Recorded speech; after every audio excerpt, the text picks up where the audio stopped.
Nitumie nafasi hii kuwapongeza wizara, waziri wetu na naibu waziri yuko hapa. Wameona na Mheshimiwa Waziri Mkuu ameona. Amtume waziri katika ofisi ya Rais anayeshughulikia masuala ya uwekezaji. Na hapa kuna jambo kubwa la uwekezaji. Tunakushukuru, naomba tumpigie makofi mengi sana. Nilikuwa namwangalia Daktari Kisengi pale, wakati akizungumza alikuwa anatikisa kichwa, anajisikia faraja kwamba yale atakayokuja kuyasema anampelekea muhusika wa uwekezaji na kwenye mfuko huko kwa Rais, na huyu ndio mshauri wa Rais, anajua mambo yake atamnyokea. Makofi mengi sana kwa mgeni rasmi. Mheshimiwa mgeni rasmi, wana Dar es Salaam tuna kila sababu ya kumshukuru rais wetu na kumpongeza sana. Tufikishie salamu nyingi sana. Kwenye eneo hili la afya, Mheshimiwa Rais ameleta fedha nyingi sana kwenye afya ya msingi katika wilaya zetu 5 na halmashauri 5 katika mkoa wa Dar es Salaam, na wewe mgeni rasmi ni shahidi kwa sababu ni miongoni mwa familia ya mkoa wa Dar es Salaam. Mheshimiwa Rais ameleta fedha nyingi kwenye ujenzi wa miundombinu ya afya. Hakuishia hapo, hata vifaa tiba na upatikanaji wa dawa umeendelea kuimarika katika mkoa wa Dar es Salaam.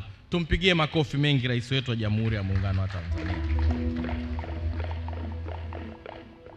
Lakini tumie nafasi hii kumshukuru waziri wa afya na naibu waziri wa afya yuko hapa, kwa miongozo ambayo wameendelea kutoa na usimamizi wa sera ambao umesaidia katika utolewaji wa huduma katika mkoa wetu wa Dar es Salaam. Leo hii huduma ya afya katika mkoa wa Dar es Salaam zimeendelea kutolewa vizuri na watu wanafarijika namna huduma ya afya zinavyoendelea kutolewa. Tunashukuru sana wizara kwa miongozo. Lakini tumie nafasi hii Mheshimiwa mgeni rasmi, tuwashukuru wataalamu wote wa afya kwa namna ya kipekee wanavyoendelea kutoa huduma ya afya katika mkoa wa Dar es Salaam.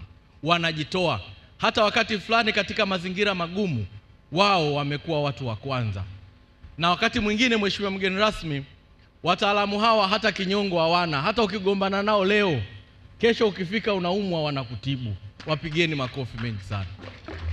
Lakini ukija kwenye madawati yetu ya kisiasa, ukishaambiwa mkuu wa wilaya yuko fulani hapo nje, kwa sababu tu na kinyongo nayo namwambie sipo.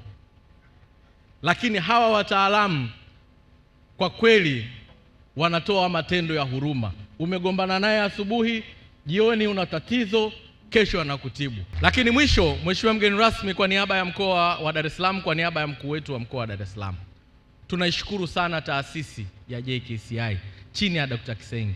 Wamefanya kazi kubwa sana katika mkoa wetu wa Dar es Salaam.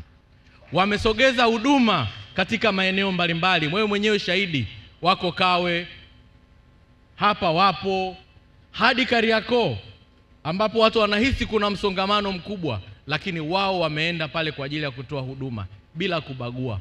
Tunawashukuru na kuwapongeza sana. Lakini mwezi uliopita Mheshimiwa mgeni rasmi, wameenda kufungua maabara ya kisasa ambayo kwenye hilo mpelekee shukrani rais wetu wa Jamhuri ya Muungano wa Tanzania. Tumepata maabara ya kisasa bobezi. Wataalamu wanasema hata binadamu unaonaweza usimkute humo ndani na ukapata matibabu yako vizuri. Tunawashukuru sana, wamefanya kazi kubwa sana. Na hili ambalo wanakwenda kulifanya hapa Mheshimiwa mgeni rasmi, kwetu sisi wana Dar es Salaam tunajisikia fahari sana. Tunaweza kutembea kifua mbele kwa sababu yao. Tuna kila sababu ya kuwashukuru sana kwa kazi kubwa wanayoifanya. Lakini leo hii upo wewe, eneo lao Mheshimiwa mgeni rasmi umeliona. Labda risala inaweza ikasema katika masuala ya kupanga, kuwekeza na kuamua, hayo yako kwenye dawati lako. Mheshimiwa mgeni rasmi, umeona eneo, umeona dhamira yao. Sisi kama mkoa wa Dar es Salaam tutaendelea kuunga mkono namna gani, kitu gani kiendelee kufanyika ili kuweza kuipanga hizi shughuli mbalimbali za serikali katika eneo moja. Lakini la mwisho pale Amana, Mheshimiwa mgeni rasmi, tutakuja kwako kwenye masuala haya ya kupanga na kuamua, kwa sababu yote hayo yako chini yako. Tutakuja ili tuweze kuona namna gani unatusaidia. Kuna eneo zamani tulikuwa tunachezea mziki, alafu pembeni pale kuna hospitali yetu ya Amana. Tuone namna gani tunaweza tukapanga, tukaamua, ili kama serikali tuendelee kutoa huduma bora kwa watu wetu, lakini tuendelee kumuunga mkono rais wetu wa Jamhuri ya Muungano wa Tanzania.